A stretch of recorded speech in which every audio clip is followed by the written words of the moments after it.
Hello everybody, my name is Jan Dufour and I'm an independent Stampin' Up! Demonstrator in the U.S. located close to Louisville, Kentucky. As I said, some of my previous ones, I am done with the jazz hands and I'm just going to have Henry, my hedgehog, introduce us, and then I will tell Henry to go away and have a nap.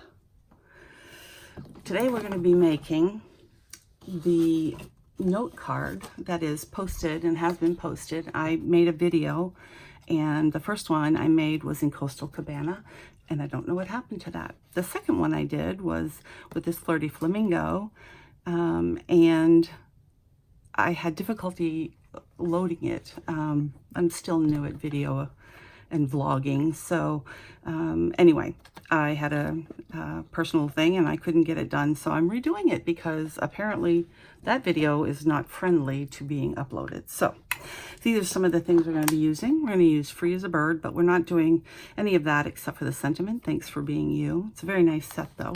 It's a new set. You've never seen this. This is in the new catalog, which all I can show you of the new catalog is a project that I might have made, and the beautiful cover which says Creativity is Calling. It's a great catalog. I'm really excited about that. Of course, I like all of their catalogs. They always have things that I need to have. We're going to be using the Blueberry Bushel as one of the colors. We're going to be using Sprig and perennial flowers, and we're also going to be using things like Perennial Essence Floral Centers. Obviously we're going to be making a flower. I don't know if you figured that out yet, but here we go. I'm going to cut the DSP first before I actually start. And in the directions it says if there is a directional look to your paper, this is kind of directional, kind of goes up that way, that you want the longest piece, or let me get this back for you, the longest piece to be vertical. So in this case I want 2 1/4 inches this way, or I'm sorry, this way, and 4 3/4 this way, so that you get the flowers going in the correct direction. So we're going to cut this at 2 1/4, and I am trying purposefully to get some of the Blueberry Bushel, which is one of the coordinating colors. Might be a little bit too much of that, so maybe I'll take this side. We want to get some of the pretty flowers in, and then that is 4 3/4, so we'll line that up there. I think that that'll have the right amount of colors. It's kind of fun when you have a montage. Just reminds me of fine art. And there you can put these on the front, and then you need one more piece for the back, which is going to be 5 by 3.5. So let's see what I have here. I do not have what I need, so we're going to take another piece and we're going to cut 3.5.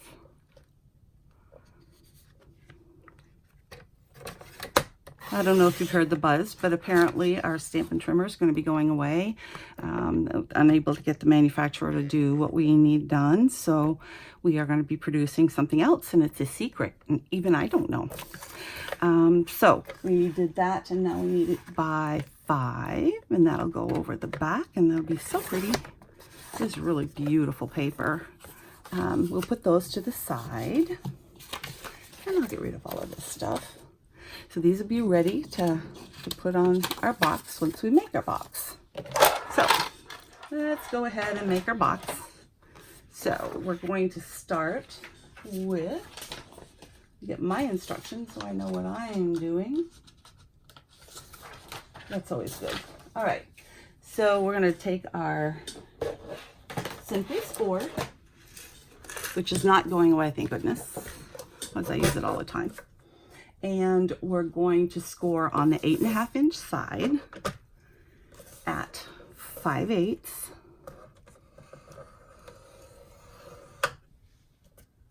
1 5/8,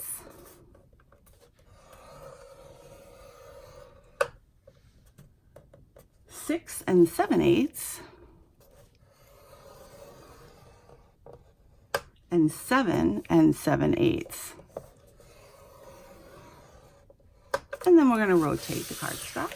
On the 11-inch side, we're going to score at 2 5/8. And all of these directions are on the website, so you don't have to be scurrying to write it around. You might just want to sit back and enjoy it. The next one is at 3 5/8. And then 7 3/8. And the final one is at 8 3/8. Now, we're going to put a tick mark on this side. A tick mark is just the ball of your, and I'm going to use the smaller side, the ball of your scoring tool, and you're just going to press into it. And we're going to do that at 1 inch. So we do it at 1 inch, and we do it at 4 1/4, right there. And that's all it is. You'll be able to find it when you need it. And then also we're going to flip it and do it again at 1 inch and at 4 1/4. And you'll see why we need that. I'll bring it up to, let's see if I can get some more light in here and see if you can see that little tick mark. I think I've got it. All right, so we have all of our scoring done. We're going to go ahead and get rid of the Simply Score. Did you hear? That went right down on my floor. Good place for it. The other thing we're going to do is we're going to fold and burnish all of our fold marks. And this is really important, especially when you're making boxes, because if they don't sit right, it's quite annoying. So we're going to get all 4 of those like this, and then all 4 of these, and one more here. Turn.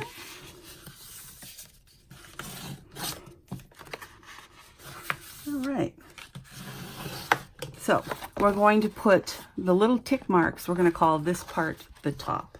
So the template that you see on our website shows right here is where we make the tick mark. And the reason we need it is because we're going to be cutting at an angle, and I'll show you as I'm cutting, but as your scissors come here, you're going to turn and cut at this one. And the little tick marks just help with that diagonal. You could eyeball it and it would work just as well. I've done it that way as well, but it is a little bit easier if you have the tick mark. All right, so now we're going to take our tear and tape, and again, let me get the back here. So the gray, you cut it away completely. The green, which is on here, is to be on the inside of the box, and you have to, it's after the measurement of the length of the other set of tapes. So what happens is this is going to come up like this, okay? And of course they'll be cut. And so we don't want the tape that's over here to be longer than this, because then it'll stick out over here and it'll be sticky. So that's basically what that means. And then the blue is actually on the reverse side, okay?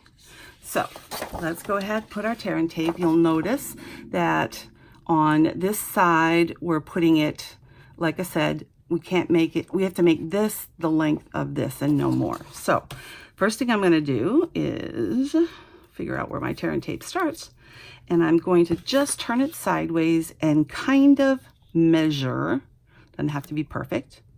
I don't want it longer than that when I put it down. So I am going to go ahead and put it, oops, where's that? It's hard to see at an angle.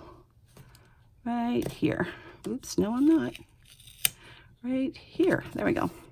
All right, so it's obviously about the same side on the other side as well. So we're putting down, and because it's a box, I'm using 2.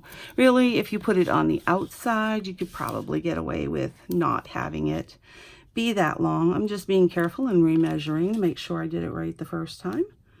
and put that down here. And you'll notice after I place the tape, I do rub it down.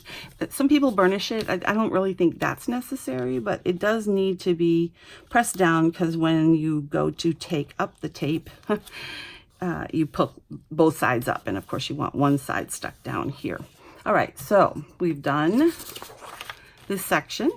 We're gonna flip it over and do these. So let's see if I can leave this kind of in the light. And then we'll flip it over, remembering where the top is, which is here. So now I'm going to put tape along the outer side, right? Not right there, right there.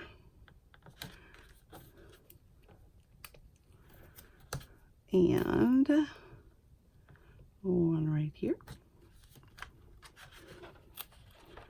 And it is really tearing tape. You can really tear it. And then on the other side, oh, you know what? I just put some wonderful tearing tape. I love it when I mess up because I think people think that the people on that do videos are perfect. No. Even my upline, who's like beyond awesome, messes up. This part's going to be torn off, so it's not going to help me very much, is it? So let me go ahead and just put some more over here where it really counts. And we'll just cut away those two little pieces. There's no way that tape is coming off, so we will not mess with it.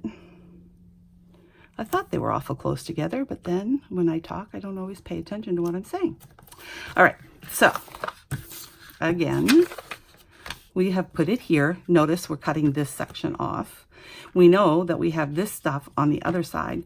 So the only thing that's left is to put them on the tabs up here and here. But since we haven't cut yet, I'm going to put this down and go ahead and start doing the cutting. So as you can see, this section here is completely cut out.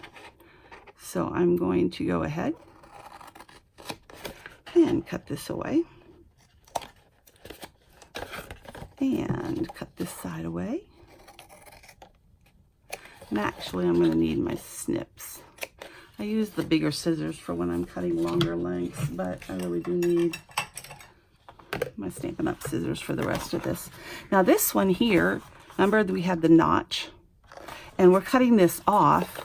So we're going to go from the notch to the flap,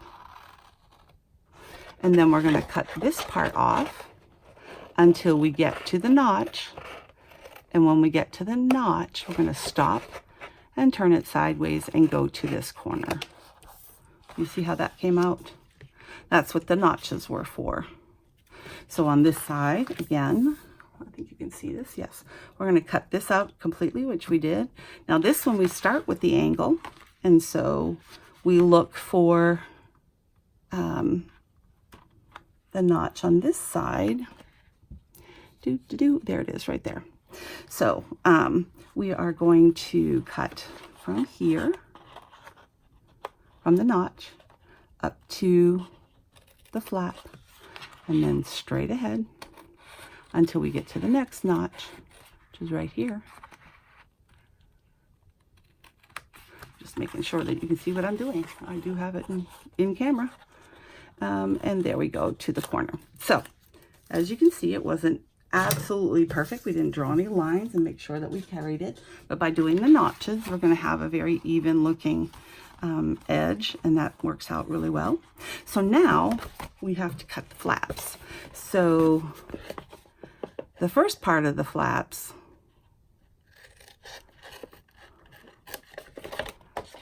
is also being cut away. So we can cut this off.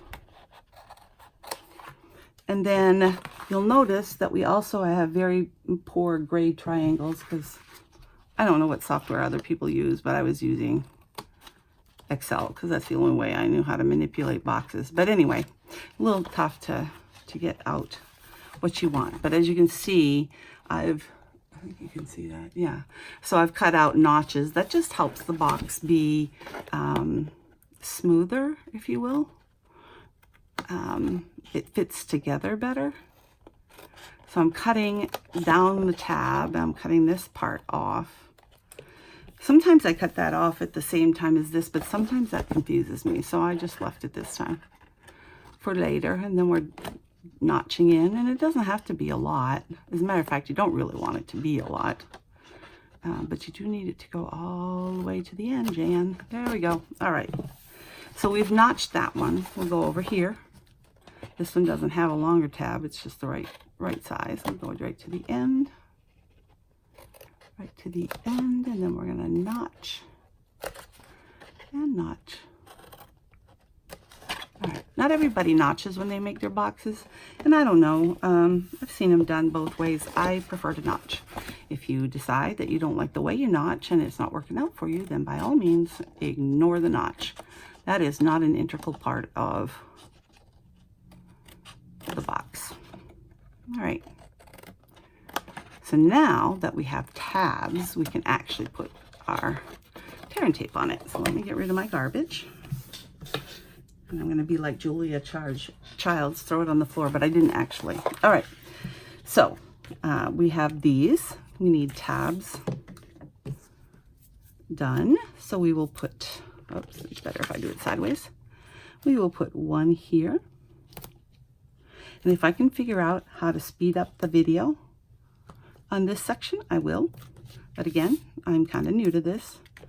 I finally got my blog up last year. That was my goal. And then this year is to learn how to do videos and manipulate them, etc. So I'm still in the learning process. We're going to do this one. And this one.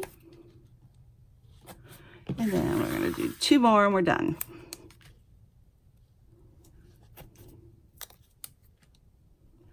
All right, now we're going to start making our box.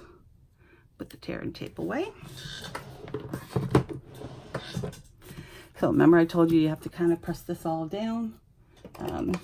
I use the piercing tool just because it makes it easier to flip off.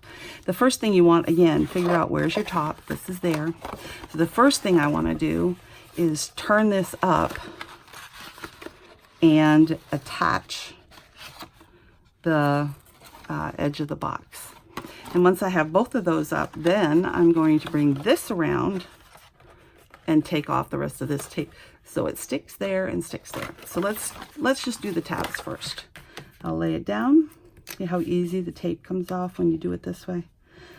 So if you're struggling, just remember you got a picky tool that you can use. I've seen it done with scissors, with our scissors too. It's got to be pointy though, so it can kind of slice in between. All right, so again, the first thing I'm going to do is turn it up, and I want this line to be even with the bottom of the box. So I'm going to do this, and there you go. And on this side, same thing. This corner, whoops, this corner has to line up with this. And so we turn it like this. So we have the front part of the box done. So next we're going to take off this here and this one. And I always do both sides. I don't know why. Sometimes I might even get in the way if I do both sides, but I still do both sides anyway. I guess try to keep myself in control and to know where I'm at. Okay, so I'm laying it down along this line, measuring it up, and then putting the box like this. Then you can kind of stick your finger in there, make sure it sticks. Again, this line right up to, I want to hold it close to my body, but that doesn't work out for you so much, so I'm trying not to do that. Okay, so now we've just got these two flaps, and we're going to go ahead and take that off.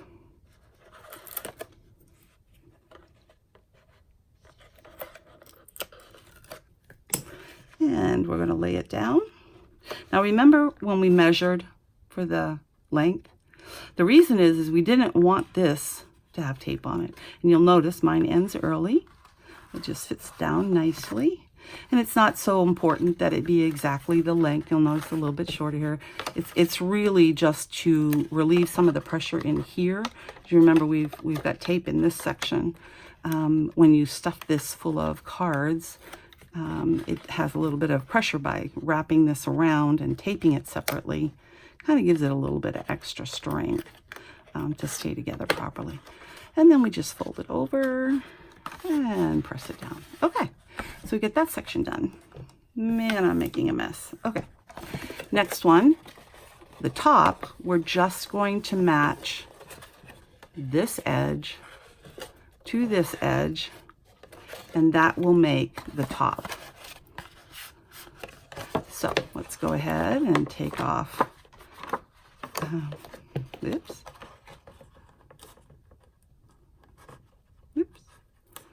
Okay, this is an example of when the tape is not stuck down enough. And take this one off. Yep, this one's definitely, well, stuck. Oh, there we go. You always have to have one that's just gonna bother you. I'm flipping this box all over. I hope it's not making you dizzy. I think as long as the camera's still, you're not supposed to get dizzy. I'll check it out afterwards. If I get dizzy, I'll redo it. All right, so remember now, we're not trying to put that down in the box section. This is to make the top flap. So you put it together, and you put this together. And I want to give you a little bit of a hint. I don't want it so close, because this has to be slightly larger than this. And we didn't actually make it that way. But I've noticed if you, okay, so right here is the end of the paper or cardstock. And right here is the corner. It's what, 1/16 of an inch or less. It's just a little bit. So if you can keep that in mind, so that when you close the box, you don't have a tremendous amount of buckling in here. You might have a little bit if you didn't get it quite right, but you should be good. And also, sometimes that means that you have a little bit of the box going past, and all you do is clip it off. Yeah, I made it sound so easy. There we go. Clip it off. That one didn't have any. Sometimes the bottom does. And nobody would notice it, and you could just not do it, but I kind of have to check things out like that because it makes me crazy. All right, there we go. So let me put my paper piecing tool away so nobody gets hurt. And put my scissors away. I believe I'm done with those. Get rid of my garbage. So we have video time watching me clean up, but that's okay.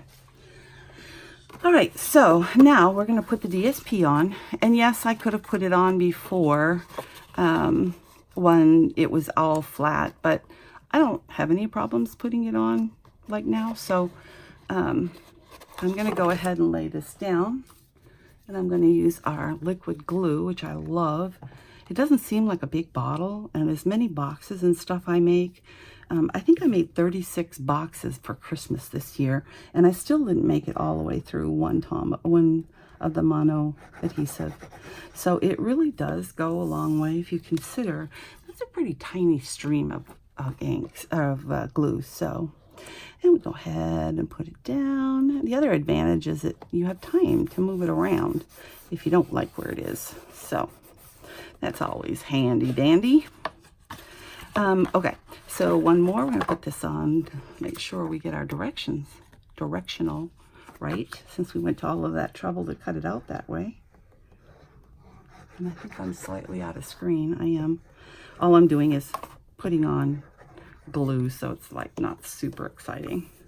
And our glue will not get stuck if you leave it open for a little bit. Now, not overnight, but it does give you some time to kind of maneuver and not have to worry about closing it up every time, although I'm still kind of in that habit. But anyway, you don't need to. So there, isn't that pretty? All right, now we are going to put the glue aside, because the next thing we need to do is to use some of our mini dots, glue dots, and put them on. Oh, I need my tool again. put them on some magnets. Now, you can go online and get these. These are earth magnets. They're really small. I think, let's see, they're a 1/4 of an inch and very thin, like a 32nd. And they have a definite positive and negative side. When you put the first one down, it doesn't matter.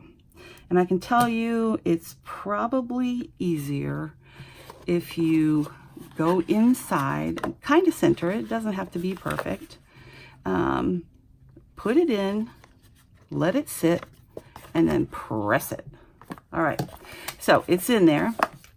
Now, we have to make sure that when we put the one we need here, not only is it in the right place, but it also has to have the right polarity. So you drop it down on the magnet, and that makes sure that the polarity is correct. And then you just add the blue dot on top. Bring this down so it's where it belongs. Press a little bit.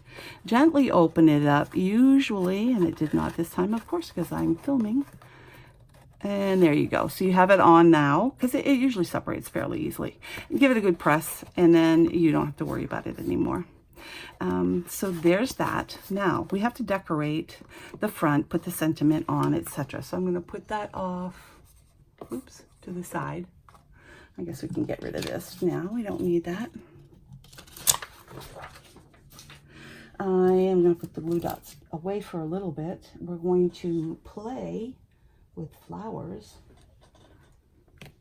And we used, I think I told you, Perennial Flowers Punch, which I've already got them punched out in 2 different colors, Flirty Flamingo and Pale Pink. No. Petal Pink, I'm sorry. I knew that was wrong as soon as I said it. And then the Sprig Punch, which I did in Old Olive and Mossy Meadows. So I pre-punched them. And the other thing we're going to use is, this is in the new catalog, the Perennial Essence Floral Centers. So what we're going to do first, we're going to use this mat to glue things together. The first one I put down is the darker one. And then I'm just going to put a little bit of glue on the back of this one. And I'm not doing anything to it. I'm just going to make it be opposite, essentially. And again, you have time to move it. All right. And I didn't glue down the petals, just the center. And we're not going to do a lot with the petals, but we are going to try to curl the next layer. Oops, I just threw my flower. The next layer, be careful not to do this.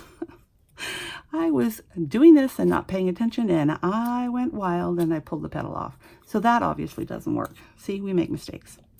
And I think I'm just going to put one more color on it so it's not too busy.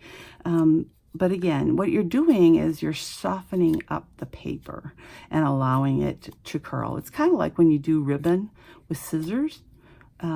This is a softer edge than scissors. Scissors will probably work, but you may also cut it more often than you intended to. So, and as you can see, I'm not making it like really done a lot. And then I'm going to use this. And again, just do the center. And I'm probably going to put this kind of off center of the 2 of them, kind of in between. I still want to center it. And then I'm going to take the center, oops, those little things bounce, and take off the tape that's on there. I think I am. This is the first time I've used these. These are new and in the catalog. You can't even get them yet until June 4th. Whoops. I told you they bounce. And I'm going to put that right in the center of the flower. There we go. I'm liking that pretty much. And it's got all of the colors that are in here. And then I'm also going to put some sprigs behind it. And this is where the splat mat comes in handy. I'm just going to put some of this here. And if it's on, if it gets on the splat mat, that's okay. Because it cleans up real good, which your desk doesn't always do that well. I think I'm going to use a lighter one, which is the Old Olive, believe it or not. I always thought of Old Olive is a really dark color, but it's not. I'm gonna lay it down. To me, this is the easiest way to get them there. You can pick it up and play with it too, and you don't need it all glued. So I'm just gonna kind of put it like that. And the fact that this has got a little glue on it is fine, because that is gonna dry clear. And then I'm thinking, I don't know, here, I'm bring the box here. Maybe just like that, yeah. Okay, so back here, my fingers get sticky. Right here, right here, right here. And we'll put it kind of opposite there and pick that up. Now, on the back of this, I'm going to let this dry a little bit while I work on the sentiment, but on the back of this, I'm going to use some Pop Dot Dimensionals, Stampin' Dimensionals. Now, I've already stamped this. Thanks for being you. I'm going to put a little bit of glue on the back, and then I'm going to center it in the pretty blueberry bushel. All right. And what I was thinking was, and see, this is totally different, and I hadn't tried it out before, so we'll find out together if this looks good. I think I'm going to just do, yeah, like that. All right, so this needs Stampin' Dimensionals, and I'm probably going to put 3 or 4, depending on how many, probably 4. And I've got them rather tight, but I want them to be elevated. Another thing, if you have a hard time getting these off, if you stick your fingernail or something that's sharp right here, it tends to lift up the paper, which makes it easier to get the tool underneath. And you can try some of those tips at home, see if they work for you. Sometimes I hear tips and they make perfect sense, and I try them and they just don't work for me. So you'll just have to try this and see if it works for you. Come on. So half the video is going to be me trying to fight with the glue. No. Oops, I didn't make my little mark. Oh, it matters. Comes up much better. Okay, so I got 4 Pop Dots, and I want them like this, right about there. I'm just kind of putting them down. And then I'm also going to put them on here. I call them Pop Dots. That's an old term. These are Stampin' Dimensionals. I was actually a demonstrator for 10 years, and then I had 2 kids that were crazy active and all kinds of things, and I kind of put it aside, but as soon as I retired, I knew what I wanted to do, and that was to go this way. I got tired of trying to find 2 blues that match, or 2 reds that match, or 2 of anything that matched. And one of the great things about Stampin' Up! Is that everything is color coordinated, which is fantastic. I do not have to worry whether my blues will look good on this paper, because the answer is, yeah, they'll look wonderful. All right, so there you go. There's our box. It's got a little magnetic closure. There's a magnet in there. It doesn't bother anything. It'll hold anywhere between 4 and 6 envelopes and cards, depending on how dimensional you make them. If you make something like this on one of the cards, you'll probably get 3 or 4 in there. So that's up to you. I hope you enjoyed yourself stamping along with me. Please come and visit me at my blog, stampmesilly.com. Silly, because I am silly. We have a Silly Sunday newsletter that I put out. I post every Sunday night. And if you want to order any of the products, some of these being only available on June 4th and after, you're welcome to go out to my site. If you go to stampmesilly.com, down at the bottom, it'll give you the site to where you can purchase products, and it takes you out to my Stampin' Up! Website, where you can either order or look at the catalog. If you want a catalog, I'd be more than happy to send it to you. Please email me. Again, it's jan@stampmesilly.com, and give me your complete address. There's no charge. I send it out to you free. So let me know if you're interested. And if you like to, you can follow me, and then every Sunday when I post something, or more often if something comes up, you'll find an email that'll notify you that I've posted something. I really appreciate the time that you spent with me today. I had fun. Have a great rest of the week, and I'll see you next Sunday. Bye.